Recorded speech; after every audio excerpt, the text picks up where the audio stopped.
So Dr. Greger, could you tell us, first of all, we've had a lot of questions regarding COVID-19 and what the state of affairs is. What is your thoughts on everything that's going on right now? We have achieved a landmark 50% of the U.S. population with at least one dose of the vaccine, and a remarkable human achievement. I've been patiently waiting. Washington State just opened up their eligibility, and so I'm on the list, and looking forward to vaccine selfieing to everyone. Awesome. Fantastic. And do you have any new projects that you'd like to share with us, or things that we should be on the lookout for? Oh, huge new project. How Not to Age. Will be out, God willing, December 2022. I've narrowed it down to 15,000 studies, and have completed 2 of the 60 sections, and finding all sorts of amazing new stuff that I'd never even heard about. And that's always a lot of fun. Oh my goodness, excellent. And then as far as you also have a webinar coming up on SIBO, would you like to share about that? Tomorrow, and unfortunately registration is closed, so I don't want to rub everyone's face into it. Okay, all right, that's unfortunate. But do any of our panelists have any questions for Dr. Greger? I have a question, actually, Dr. Greger. Sorry to jump in, everybody else, but It's your birthday. You can do that. Yes. It's also an Earth Day question. So today is Earth Day, and let's assume that all of our panelists and everyone that's here, all of our audience is pretty much plant-based, or mostly there.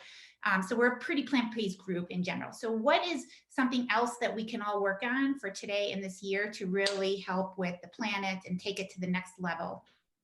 You have to ask someone who knows something about the planet.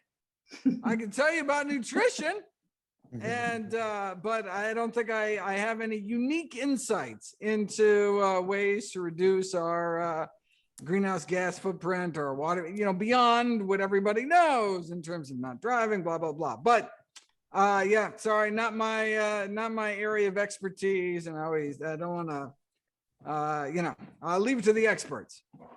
So I have a question. Yes, Dr. Kim. Given COVID, and given that you did the Daily Dozen a while ago, are there any adjustments during COVID that you would do to your Daily Dozen app, or that we should be doing to protect ourselves and our families and friends? Oh, that is a fantastic question. Yeah,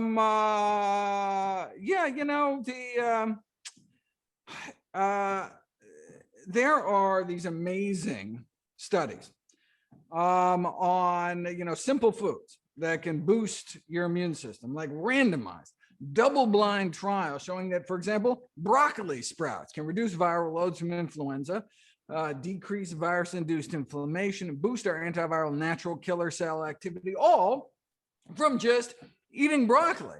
But of course, this isn't the flu. Unlike most common viruses, coronaviruses have not been shown to cause more severe disease in immunosuppressed patients. Why?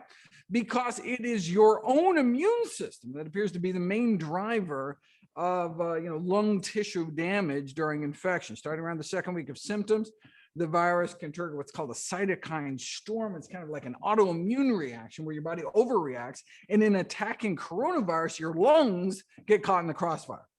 And in burning down the village in order to save it, we may not survive the process. So I certainly encourage everyone to follow, general recommendations for healthy living during this crisis: getting enough sleep, keeping active, reducing stress, staying connected, albeit remotely, with friends and family, eating a healthy diet. But I would not go out of one's way to take supplements or eat specific foods to boost various elements of your immune system until we really know more.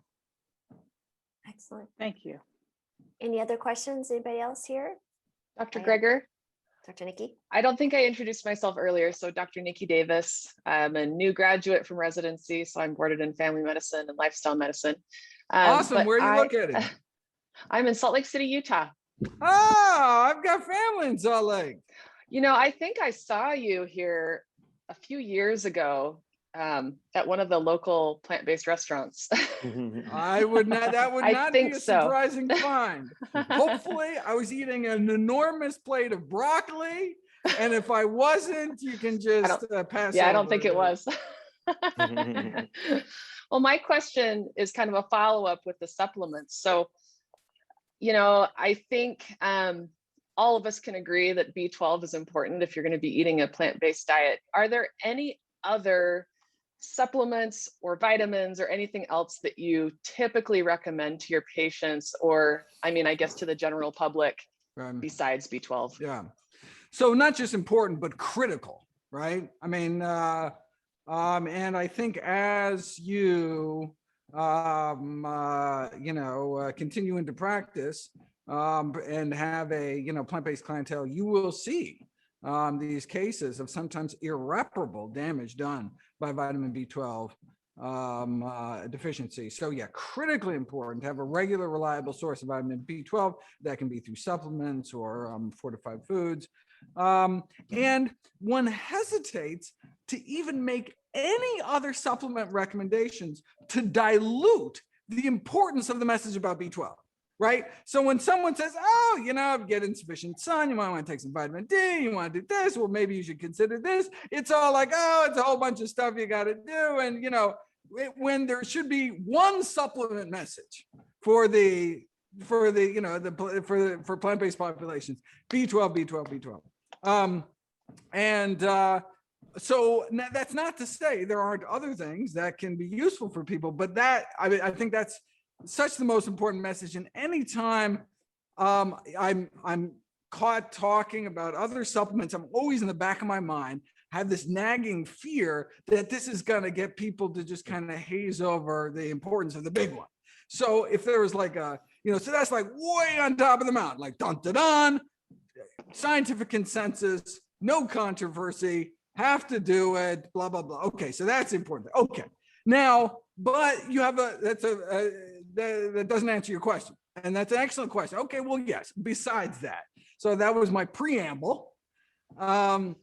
And so, of course, there are specific populations that have specific needs. Pregnant women, alcoholics, there's a whole bunch that need specific, may need specific nutrient requirements, but kind of in a general healthy population. For those getting inadequate sun, vitamin D, I recommend 2,000 international units of vitamin D3 a day. You can get plant-based sources.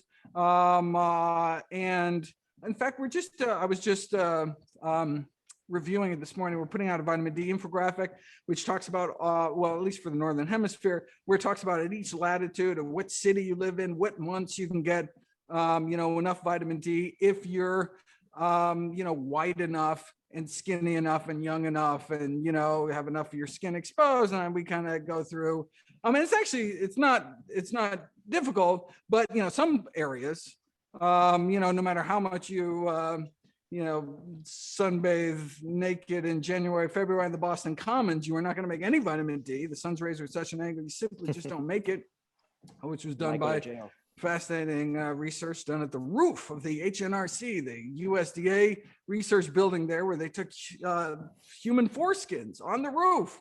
And they didn't make any vitamin D because the sun was, where are you going to get a lot of skin from? That's how you do it. And so that's how we knew.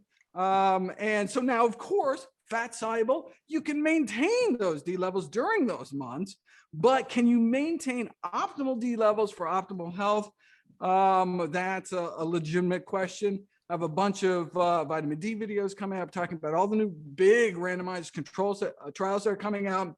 And a lot of sacred cows over vitamin D have been absolutely toppled in terms of benefit. So, I don't want to screw this up. So I think there was zero benefit for diabetes, for example, even though the observational data is very tight. It seems very promising. I think zero benefit for heart disease, but there was benefit for cancer mortality and a whole bunch of other things. So anyway, fascinating subject. But in general, that's something people may want to consider. Of course, has very little to do with one's diet and more with one's kind of sun exposure, since the amount found in foods is relatively so small. I encourage people to consider 250 milligrams of preformed long chain pollutant-free source of DHA and or EPA. So there's algae source, it's a yeast-based source. And for reasons that I put in my videos, it's convincing to me. That same body of data may not be convincing to others. So I encourage people, when I say consider, watch those videos and be like, I'm convinced, I'm not convinced, and do so accordingly. I encourage people to get a source of iodine in their diet. Of course, it's critically important for pregnant women. Pregnant and breastfeeding women, but the study. So it was really just one big study. There's a study done in Boston vegans found really substantial. You do these 24-hour urine collections, and iodine was really low. Of course, except the one vegan who's like iodine's off the chart, they ate some kelp. So sea vegetables. Encourage. I don't think people should, need to take iodine supplements, though it should be part of a prenatal. But we should, we should love our sea vegetables and encourage, our patients to have like nori sheet, snack on nori sheets as snacks and sprinkle some RMA or dulse or something onto our foods. There's some really mild seaweeds for people that don't like really strong seaweedy flavors. As really the best source of iodine, has tons of other trace minerals and everything. It's really, the number one source of iodine in the United States, dairy milk. Dairy products. And of course, why? Well, they give iodine supplements to the cows, and they use these iodine-containing teat disinfectants, which kind of leach into the milk. But however it gets there, it's in there, and guess where it's not? Plant-based milks, soy milk. It's not fortified. Fortified with calcium, fortified with B12. Right? Fortified with vitamin D, most plant milks on the market, right? Right. None of them, and by saying none of them, none I've been able to find. There was a study about 200 in Australia and one or two were, but in general, I'm surprised that soy milk companies haven't gotten on board. And so I wish Silk would just put a little iodine in there because, it's critically important, particularly for developing fetus. Absolutely. Any other questions? Dr. Elizabeth? Jump in. Before I introduce myself, I want to give the analogy of Dr. Kreger is like when you watch Harry Potter movie and you take an information inside. If you could have just him with you all the time, he can learn and tell you so many things. So my name is Dr. Elizabeth Fontaine. I'm originally from Quebec. I've known you for probably 10 years that I've been to the American College of Lifestyle Medicine Conference, and you're always at the end giving a very good report. I was wondering, maybe it's going to be more general, but for the audience that is listening to us, knowing that with COVID-19, there's such a huge association with obesity, chronic disease, and the studies are coming out. How do you give the information to the people to say that plant food base might be the way to reverse that? Yeah, no, I'm so glad you brought it up, particularly since I didn't really cover before when asked about kind of, what can we eat? And I kind of, suggested, well, you want to be a little careful about what you eat in terms of, quote unquote, boosting your immune system, but left out the critical point of comorbidities. I'm so glad you brought that up, right? What are the key underlying risk factors for COVID-19 severity and death other than age? And that is obesity, heart disease, diabetes, hypertension. Right, all of which, as we know, can be prevented, arrested, even potentially reversed with a healthy enough plant-based diet and lifestyle. This is, and you don't have to be obese. At just a BMI of 28, which is about 175 pounds of the average height, puts you 6 times the odds of suffering a severe COVID-19 course. You know what the average BMI in the United States? 29. So even being skinnier than your average American can leave you with so much excess body fat that it can significantly increase your risk.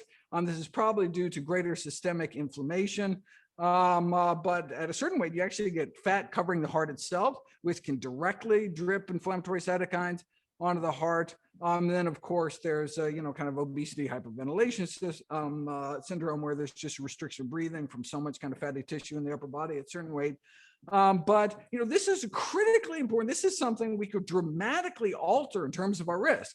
We may not be able to change our age, although my next book, maybe we'll get somewhere on that. But right now, not going to be able to change our age. So what can we do to reduce our risk? Well, guess what? It's been over a year. If a year ago you had taken advantage of this change in your life to now that you're no longer, walking by the donut shop or facing down a bowl of M&Ms on your coworker's desk, and our kids aren't getting, cupcake celebrations every day.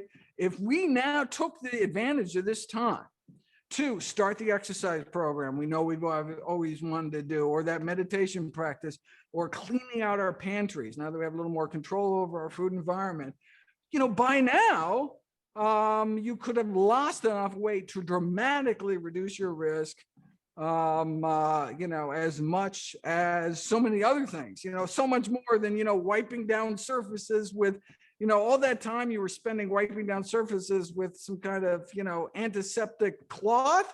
Well, if instead you were, doing some squats, we would be in a better place right now. Although you could probably squat while you're wiping, kind of like a Karate Kid kind of thing, but I think it is so critical what you just mentioned, and unfortunately, I think that the majority of the population may not be sufficiently aware of how much they could do about, virus like COVID. So thank you very much. And if they're unwilling or unable, well, then it's their body, their choice, but they should be aware, right? It's that critical ignorance. I think that's what we are all here on the earth to do, is share that critical information, that we have that expertise and education as medical professionals. That's what we can share. And then it's up to them. People want to smoke cigarettes or go bungee jumping, right?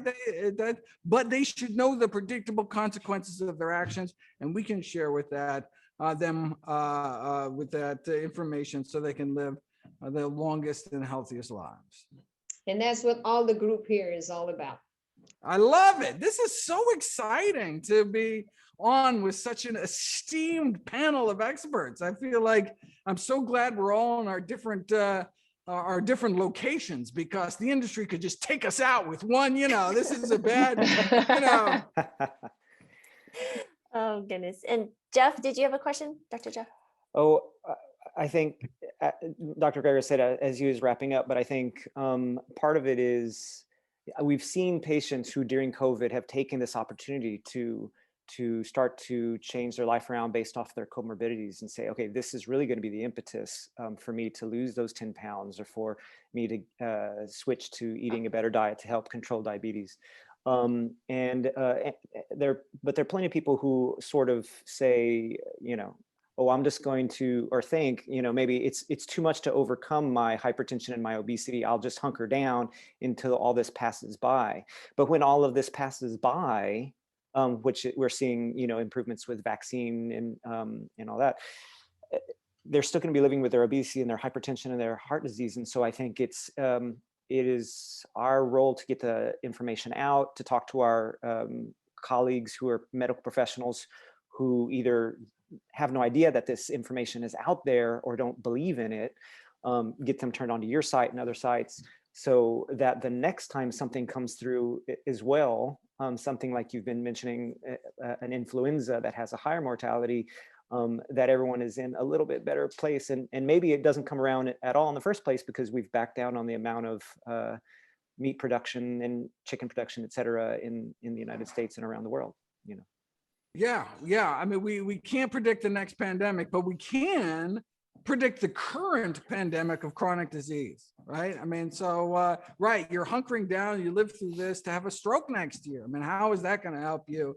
And so this could be that window of opportunity that the motivation is the current infectious disease threat, but the benefit will be this long lasting, it's going to prevent the heart attack that was going to come 8 years down the road.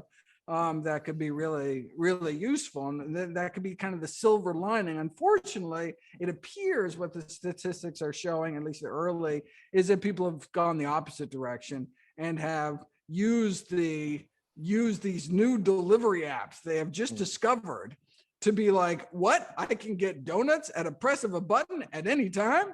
Unfortunately, they're not using their, to get, kale with a single button press. Which is, it's certainly understandable, but, there's been, looking some of these kind of medical insurance database, there's been this, steady increase in reported weight gain. And so we definitely have our work cut out for us to have people even reestablish the health they had going into it. Because unfortunately, I think people are slipping, but that's why we are all so important. And I'm so excited that you have this whole consortium of folks that can help people wherever they are. That may be one of these side benefits. One of these silver linings is that realizing, really giving kind of telemedicine that boost, and lifestyle medicine practitioners have this, we're like dermatologists, like we can do everything offline, basically, it's pretty amazing. And so we should take advantage of our natural, edge to, save lots of lives. That's fabulous, Dr. Greger. We actually launched plant-based telehealth March 23rd of 2020. Unbeknownst to us. Perfect. It took us 15 months to plan, but we launched and we've been a year old. We've seen registered over 2,000 patients. We're bringing on these incredible physicians, and we're very excited about our growth. And I love it. I love it. Please let me know what I can do to help get the word out. Oh, we would be honored to be associated with you in any form. But have you sent me like stuff to post? I can. I will definitely. Please, send me, images or suggested text, whatever. Awesome. I don't think we should be surprised if people just don't know about this tremendous resource. Yes, and we're in all 50 states and DC. I'm licensed in all 50 states myself. Amazing. It's crazy. It is. I don't even want to know how long that took. Or the amount of money. I won't tell you how empty oh my bank God. account is. Right.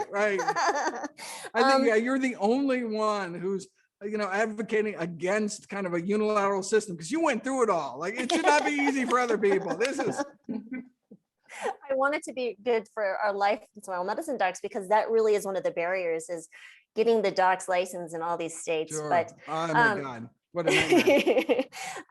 But I have a question. What is the most common question that you get? Because I know we all get several different questions. What is the most common question you get?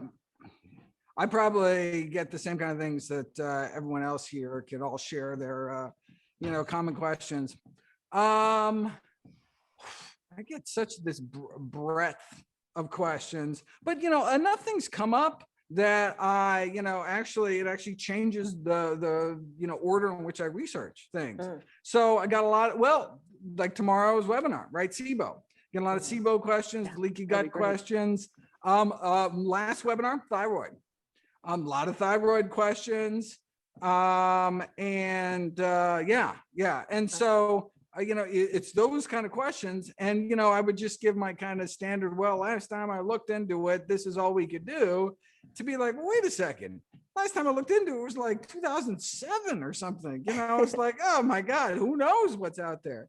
And that's what I'm discovering with the book I'm writing now. There are entire fields of biology that did not exist before 2018. Like, literally, like, I did not learn any of this. Why? I was like, boy, I got a horrible education. No, literally the entire field. We just had no idea about this entire system of biology. Wild stuff. It's been a lot of fun. I can't wait to share with everybody. Oh my goodness, I'm looking forward to it. That's fantastic. And I do get a lot of patients with osteopenia, osteoporosis. Do you have any suggestions on prevention of osteopenia? Obviously, the earlier we can jump in, the better. But do you have any like optimal vitamin D levels or any other thoughts or suggestions? Because it's become so apparent in our patients. I'm really kind of trying to dig down deeper into it, but I'd love to hear your thoughts. No, I love it. And you mentioned my favorite word, prevention. So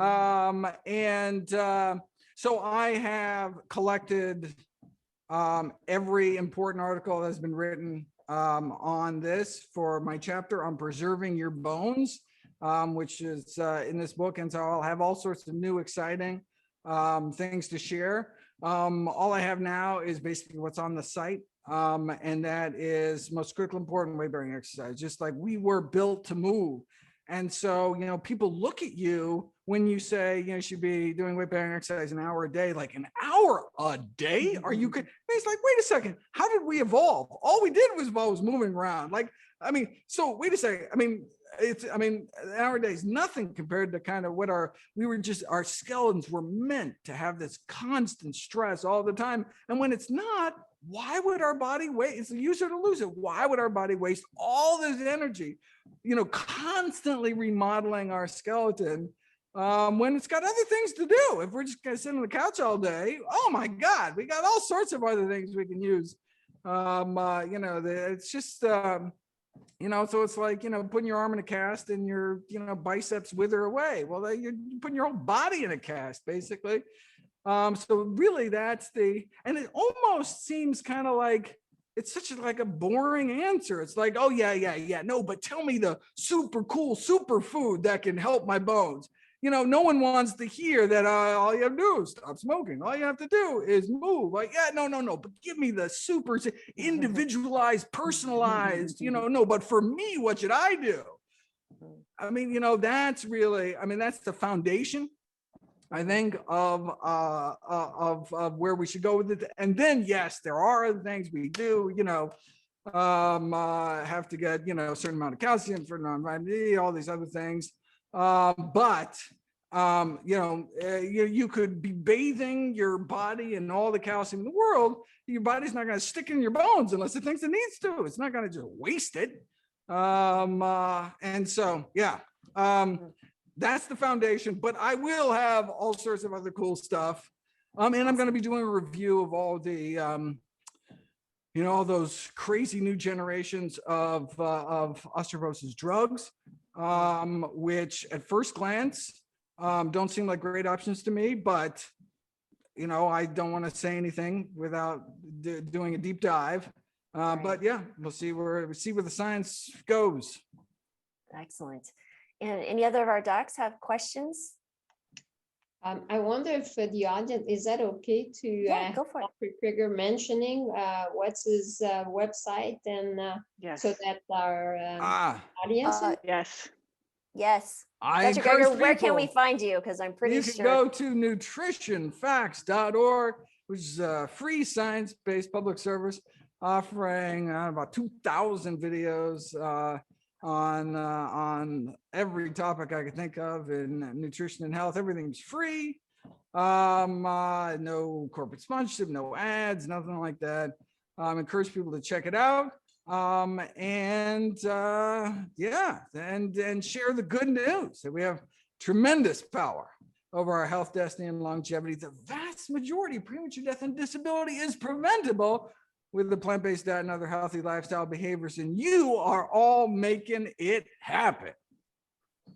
Thank you, Dr. Krieger. That's fantastic. And I will say your site has been up since a long time. How many years now?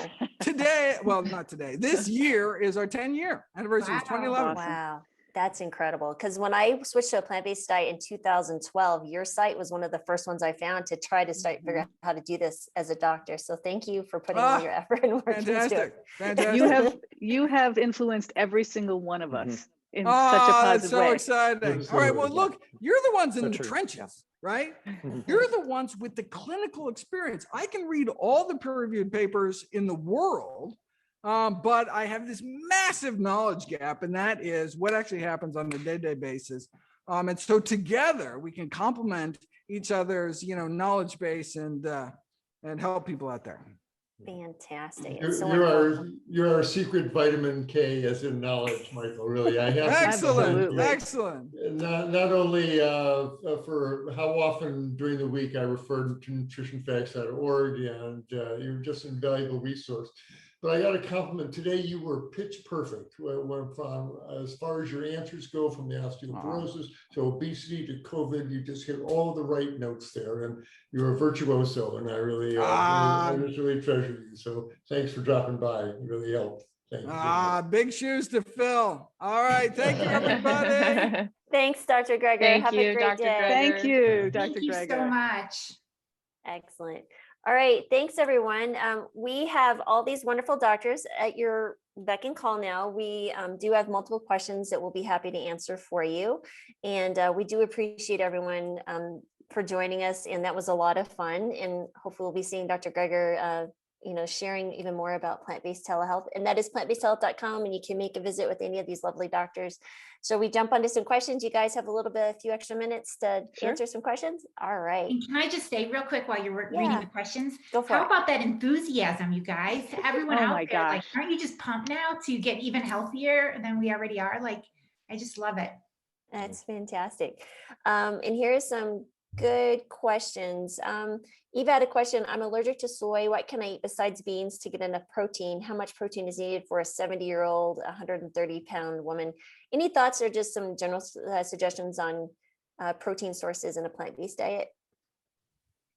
Anybody? Lots of whole grains are very rich in protein: millet, quinoa, buckwheat, teff, etc. If you're not allergic to, if you have a problem with gluten.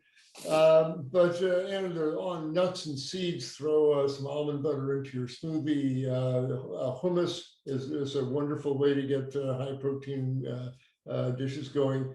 But everything, as long as you're eating whole foods, even potatoes and greens, have a good dial of protein in them. So you keep those soup and salads and steamed veggies going in, but don't hesitate to throw in some lentils and some chickpeas and there's other legumes besides beans, and again, a handful of almonds or sunflower seeds into your oatmeal really bumps up the protein intake. It's not really an issue. Just a good day of whole food eating, plant-based, is going to give you 50-60 grams of high grade protein.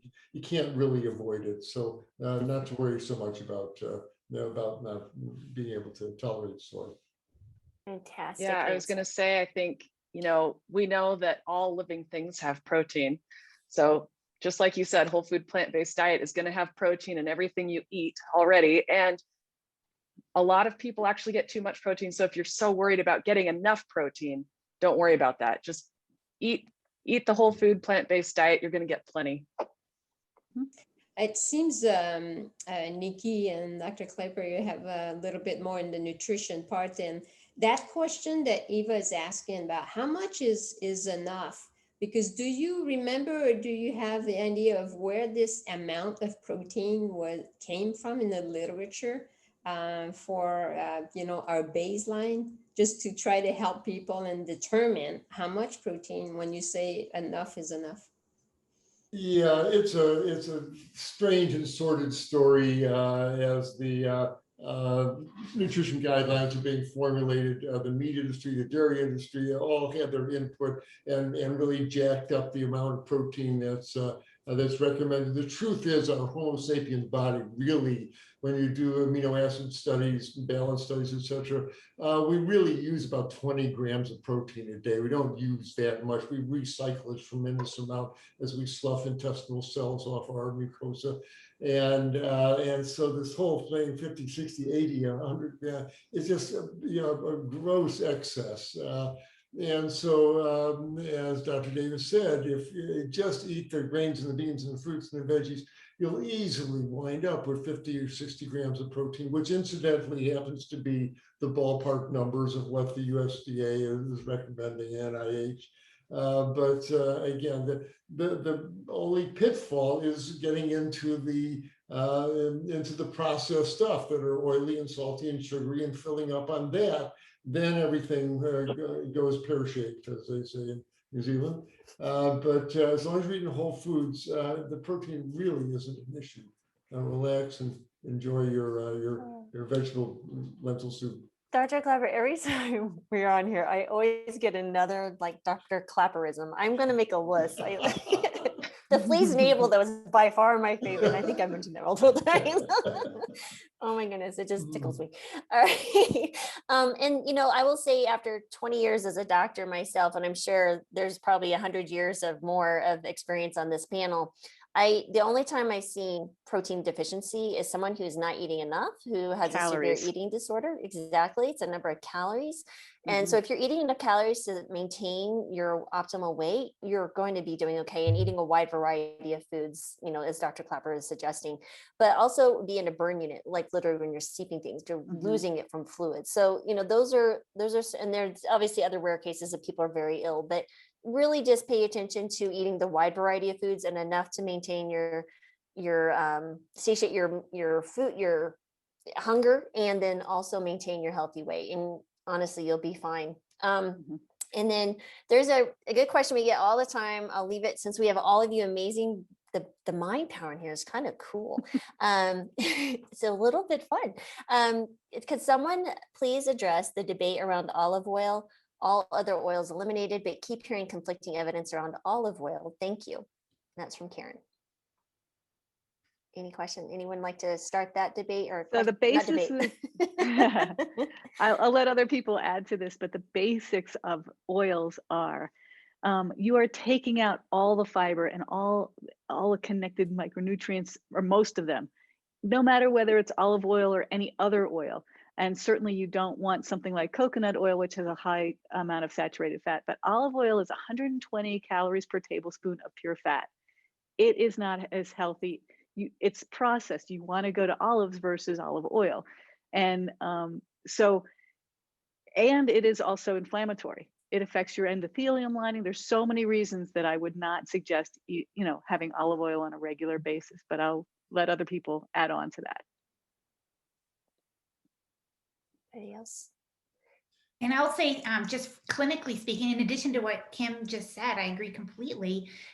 But when we're working with diabetics and they're wearing the continuous glucose monitors for us, and those who are struggling, we'll see people, their numbers will spike, their blood glucose will spike, and then it'll stay elevated from eating the extra fat. Whereas somebody who's not eating any type of oil, olive oil, any type of oil at all, they will have a little less of a spike, and it'll come immediately right back down, which is what we want. We don't want to be in a high insulin state at any time.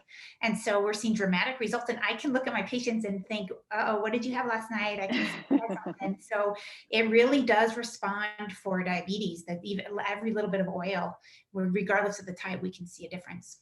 100%, Chris, 100%. Because I have so many patients on the continuous glucose monitor, and you're exactly right. You see this spike that maybe they didn't see, that was evident by poking their finger. But when you wear these continuous glucose monitors, you can see 24 hours of what their blood sugar is doing while they're sleeping, while they're being active, after they're eating.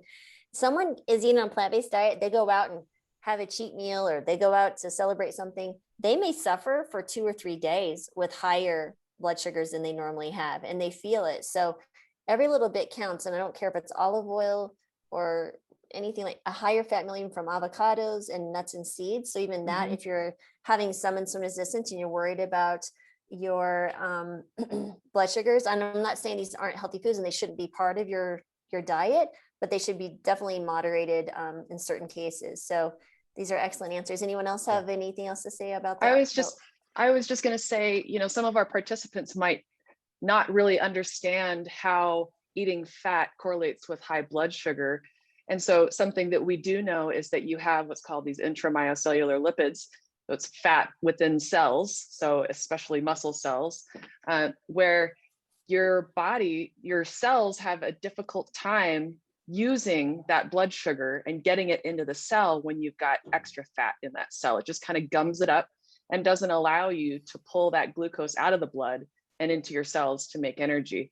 So there is a correlation. It's not just about eating sugar. I mean, all the time I hear people saying, well, I gotta lower my carbs, I gotta lower my sugars to take control of my diabetes, but really you've gotta look at the fat content, because if you've got a high fat diet, even if you're eating plant-based, you're gonna have issues with insulin sensitivity.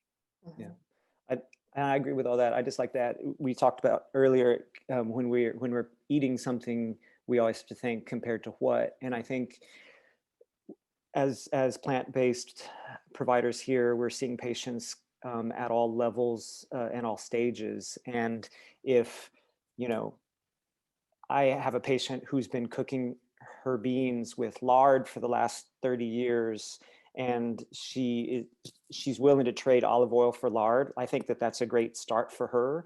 If I have someone who has 3-vessel heart disease, whose next heart attack might be around the corner, you know, I'll focus even more on even taking the olive oil out, because it's healthier to stir fry your, you know, start stir frying your onions with water, et cetera. And so I think we'll meet everybody where they are, but speaking in broad strokes, I think a lot of the marketing and commercialization of fancy olive oils and stuff like that is trying to make everyone think that it's a health food, but it isn't.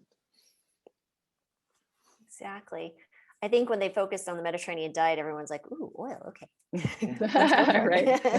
Let's disregard all the vegetables. Well, isn't it Dr. McDougall who says The fat you eat. people Fat you love eat, the to fat hear you good wear. news about their bad habits? Yes, Yep. 100%. I have so many of like, I've stolen like little phrases from people. It's like, they've already been said. I'll just steal them. It's all good. Yeah. We have another question. It's good. Kip always asks great questions and is one of our biggest supporters, always here. So thanks, Kip, for always supporting plant-based health. We really appreciate you. He says, I'm concerned about my kids 9 and 11 are not getting enough calcium due to eating mostly unfortified and unprocessed whole food plant-based foods. What do you think of adding a little calcium carbonate powder or something better to our daily smoothies just as insurance? They will only tolerate so many grains in them. Any suggestions? Excuse me. Calcium foods? Dr. Clapper, Dr. Miller?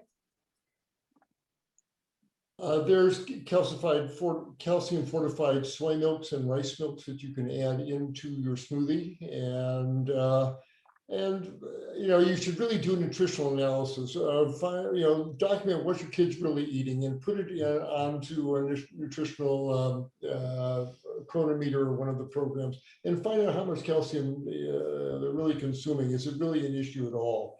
If they're clipping along with 400 or 500 milligrams a day, that's probably really all that they really need.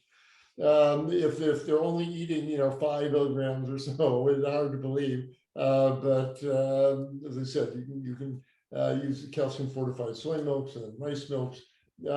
Would a teaspoon of a liquid calcium supplement be, you know, totally, you know, out of bounds? Probably not. You might sleep better, but I don't know if it really make much difference. But to find out how much calcium they're really taking in, try and modify their daily intake so you can get it out of whole food. Absolutely. Yeah, I think that's hesitated to answer that too, because I'd never really thought about taking extra calcium supplements for a kiddo. So I'm not really versed in that. And I agree with Dr. Clapper to do an assessment to see how much they really are getting. It's one thing to be concerned, like that's great that you're looking into like these nutrients, but they're in the greens, they're in the grains. So a bowl of oatmeal, they're going to be in a sweet potato. There's calcium in all of our vegetables and fruit. Oranges have calcium. So maybe your kids are actually getting more than you think. And when you absorb it as a whole food, you absorb it actually better and can utilize it a little bit easier than the amount of calcium people were getting from milk or things like that. But it's a good question. I am not familiar with ever having to use it. So my guess is maybe there's other things that they really are getting enough. And also I'd question, how are they doing on their growth, height, weight charts? Are they meeting it? Are they average? Are they doing okay? Or are they small? Are they putting muscle on? Are they doing their weight bearing also for their bones, for the prevention that we talked about today already? So it's a great question. And I think if you did an analysis, maybe you'd see that you really are getting more than you think. Yeah, exactly, Kip. I think even, 3 to 7 days of just logging everything that they're consuming that's on their normal average consumption.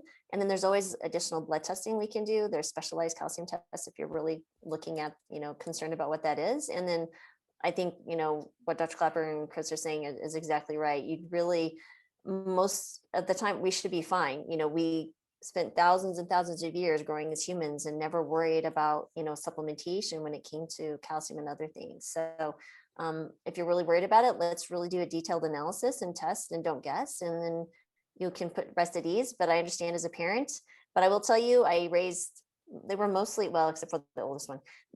My two youngest ones were 13 when they started a plant-based diet, and they've reached 5'9". There's the 25-year-old's doing 900 pull-ups in 90 minutes. The other one has done half marathon or half Ironman. He's also broke a leg hitting a tree and healed within 5 weeks. He had 2 plates, 22 screws, and healed 6 tibial fractures, and was running in 5 weeks, 5 miles. And so you tell me, there's some very good stuff. We did no extra calcium supplementation. We just did foods. We did a ton of smoothies, soy milk, that type of thing. So again, I think it's been put into the media so much that we worry way more than we need to. So anybody else?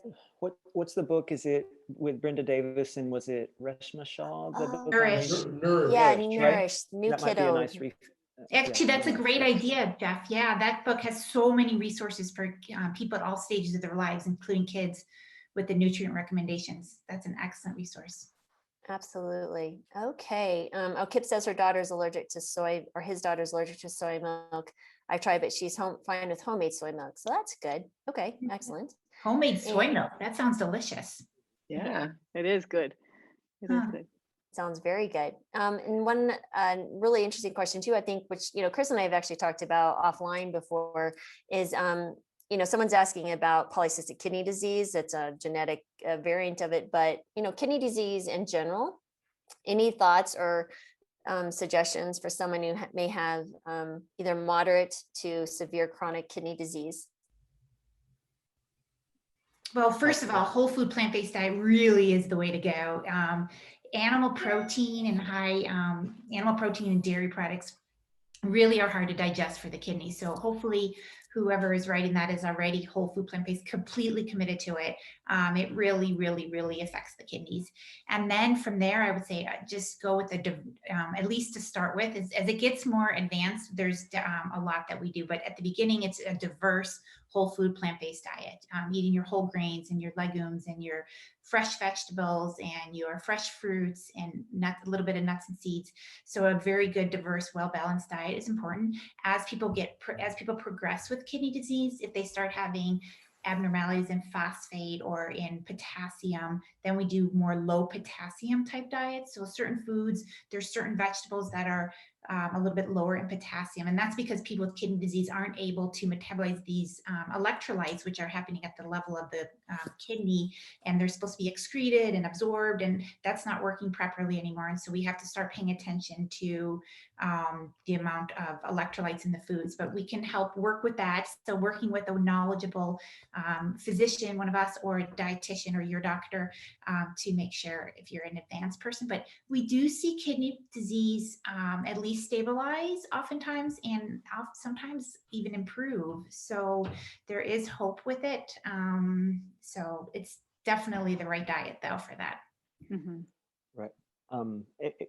Not polycystic kidney disease per se, but when thinking about the major causes of chronic kidney disease in the United States, hypertension and diabetes, these are both chronic conditions that are, preventable, treatable, and reversible with a whole food plant-based diet. In addition to what Chris was just saying about how the diet is easier on the kidneys directly, the comorbidities can be under much better control following this kind of diet. And for someone who has polycystic kidney disease, which is a genetic condition not caused by diet, they are also at risk for other things like hypertension, diabetes, and stuff like that. So everything that this whole food plant-based diet is just good for the kidneys in so many ways.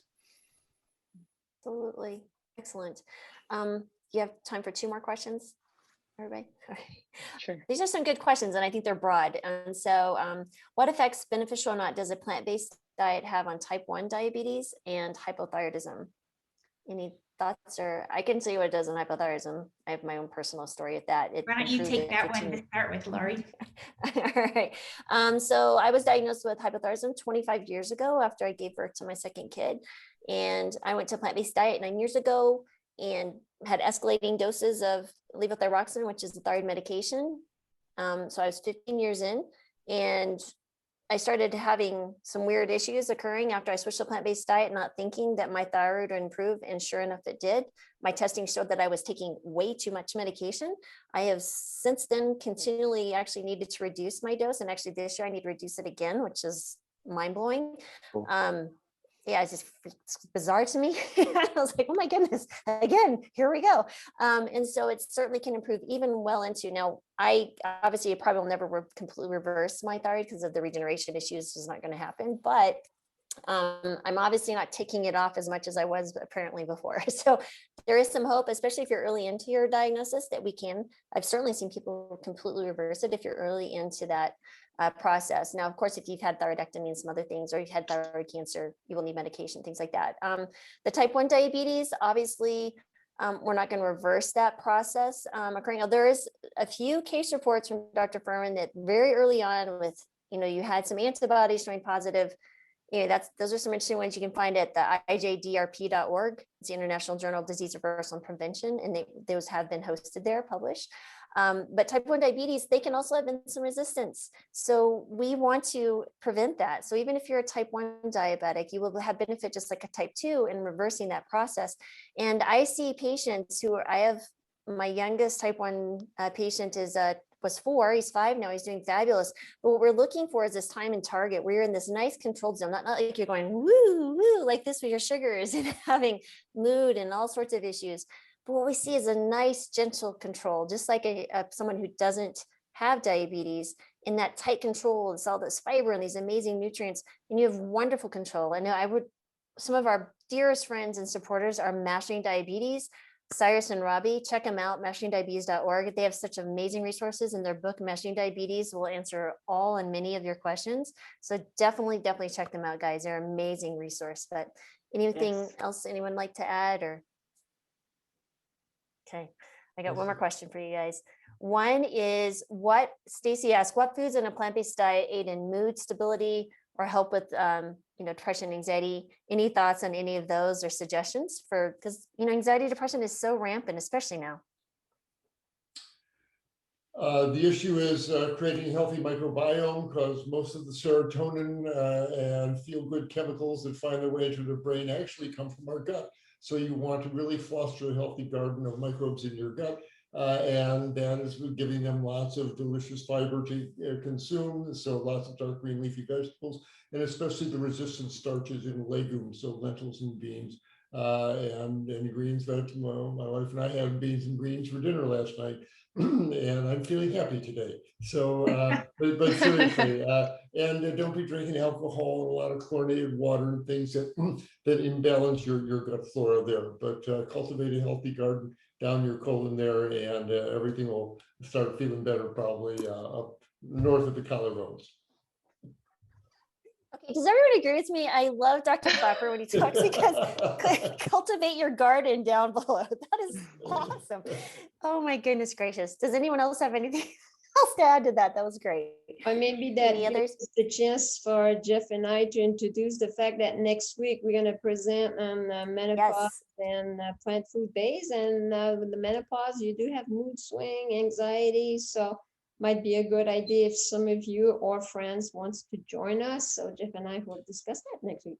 Absolutely. And so that's a wonderful segue into all of that. So number one, we are the plant-based telehealth team.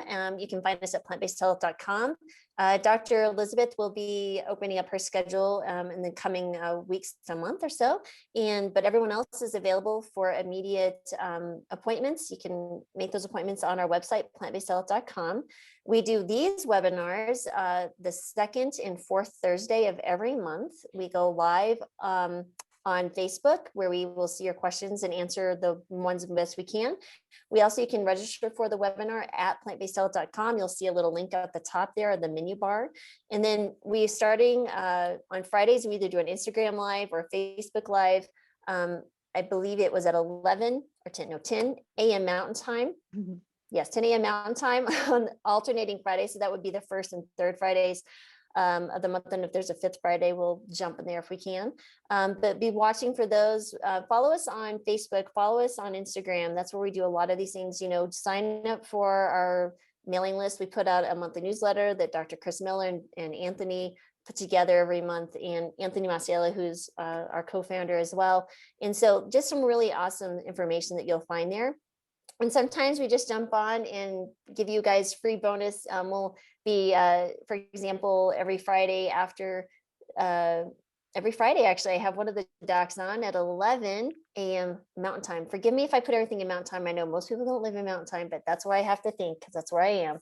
But we'll be interviewing the docs and just love to see you guys there and answer any questions that you have. We're trying to make ourselves available as possible. We're adding additional services coming soon. We're excited about that. But before we go, could everyone please again just tell us your names and where anything about you or a few words, and then we'll go off.